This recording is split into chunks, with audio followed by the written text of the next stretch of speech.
Jerry Brutus. It says here is a necrophile, also known as lust killer, and the shoe fetish slayer. So he is a big for shoes. Specifically heels. Committed kidnap, rape, and murder. For women, Yes, young women and strangles them to death. and he is in Oregon. He's currently in Oregon Penitentiary. Then we are gonna be good. Tomorrow.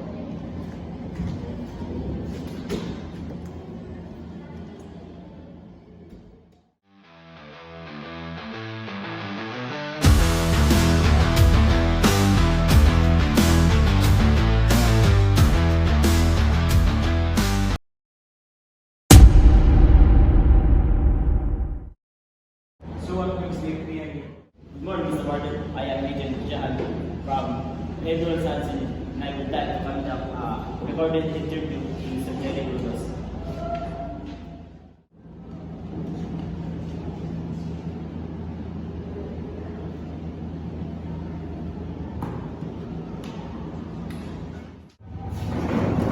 Hey, guys, did you let me follow si Tito kasi Thank you.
Good morning, Mr. Brutus.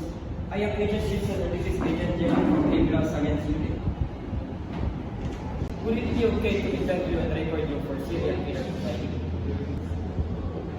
Will this be public? Yes, it will be. This, that's okay for your participation.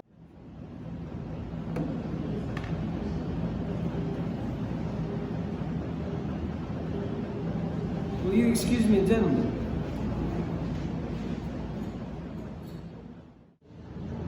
What the fuck?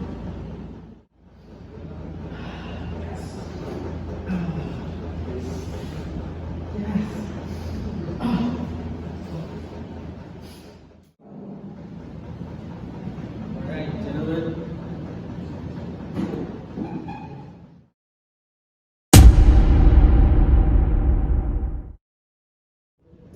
Can you describe your early family life? Were there any significant events in your childhood that you think shaped who you are today? Well, I grew up in a house where I was always told what to do. My mother was demanding and made me feel trapped.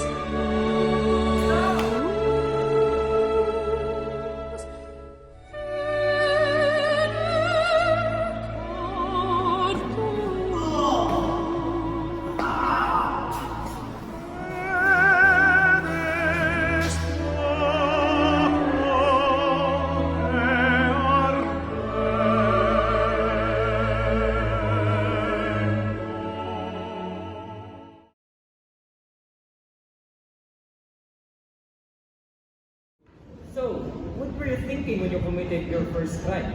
And how did you feel during the act? And what drove you to do it again? The first time was almost accidental, but then it became a thrill, a way to reclaim the power I never had.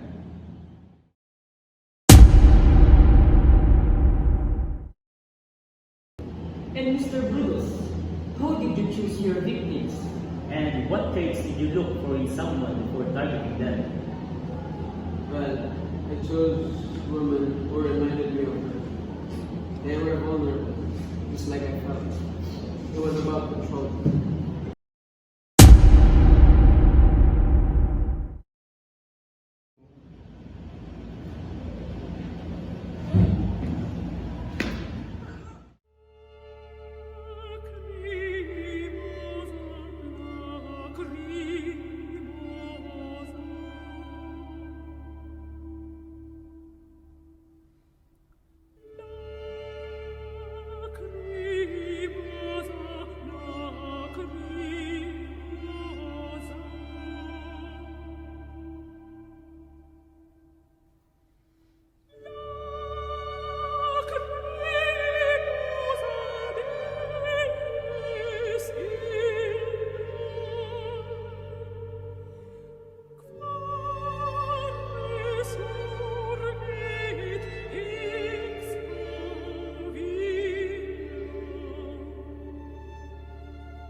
How did you feel after carrying out your crimes? Did you ever feel remorse for your actions? There was an acceleration in the end, but afterwards, a deep emptiness. I thought you would feel avoiding me, but it only deepened it.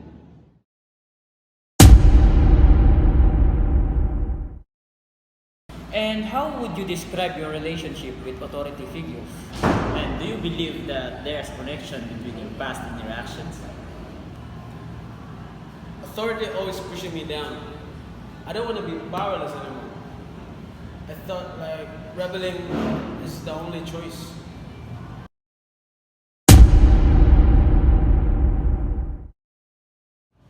What do you think separates you from others who don't commit crimes? How do you justify your actions to yourself? Well, I'm not different from anyone else. I just acted on impulses that others bury. I justified it in my mind.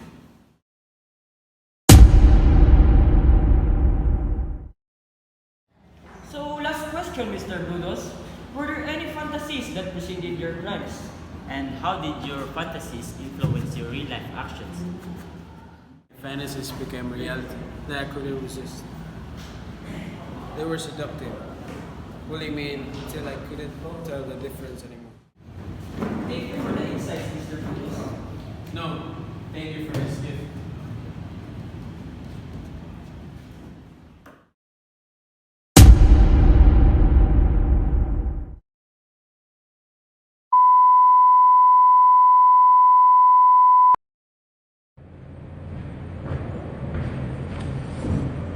Agent from Behavioral Science Unit.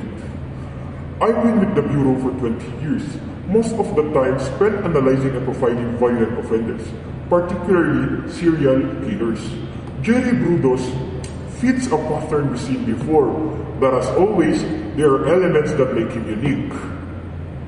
His childhood is a key part of his profile. We often see controlling, authoritarian parental figures in the background of these killers. With Brudos, it was his mother.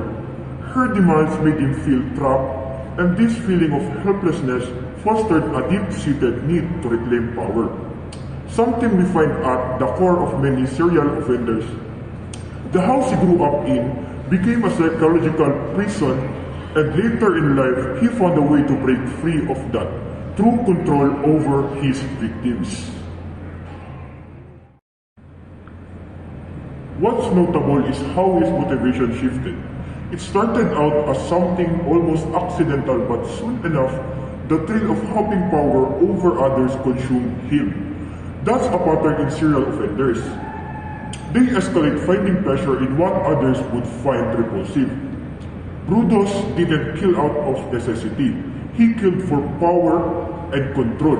His victims were chosen deliberately, women who reminded him of his mother. To him, each crime was a reenactment of his struggle for dominance, but also a twisted form of revenge. Brudo's emotional response after the killings, he described a deep emptiness. That's common too. There's a misconception that serial killers are always satisfied by their crimes. But in reality, the act never lives up to the fantasy. The void only grows deeper. He mentioned that authority figures always push him down, that he felt powerless. That's where the psychological profile comes together.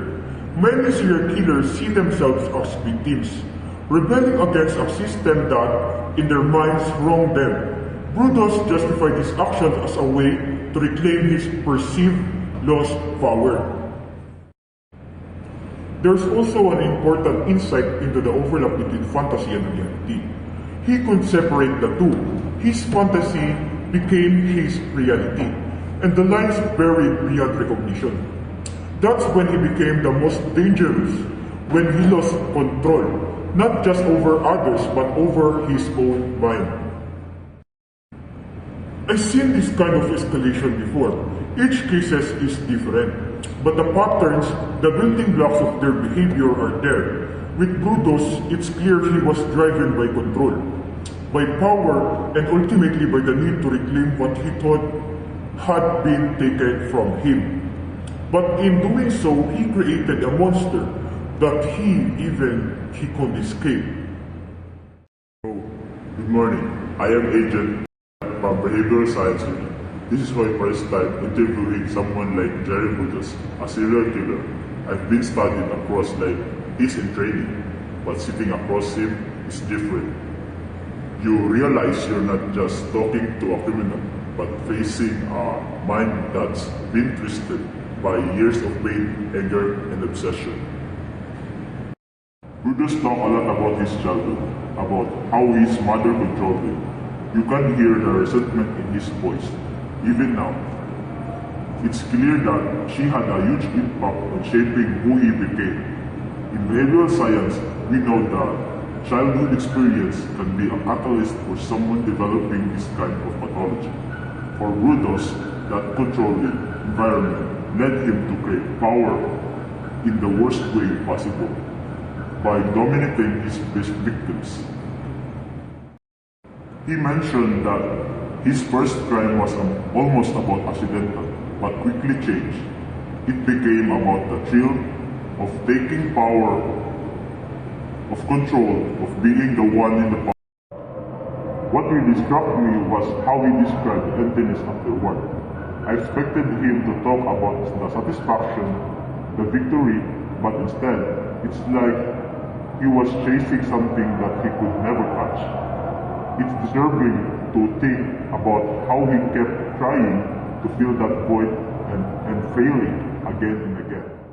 He said that authority figure always pushed him down, and something I've learned about serial killers, they don't see themselves as evil. They see themselves as victims of a society that didn't give them what they deserve.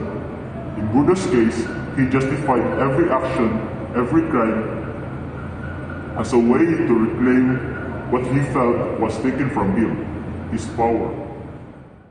And then there's the blurring between fantasy and reality. Brudos couldn't tell the difference anymore. His fantasies controlled him as much as he tried to control his victims. Once he gave in to them, there was no going back. That's the terrifying part of how these fantasies take over until they became the only reality they know.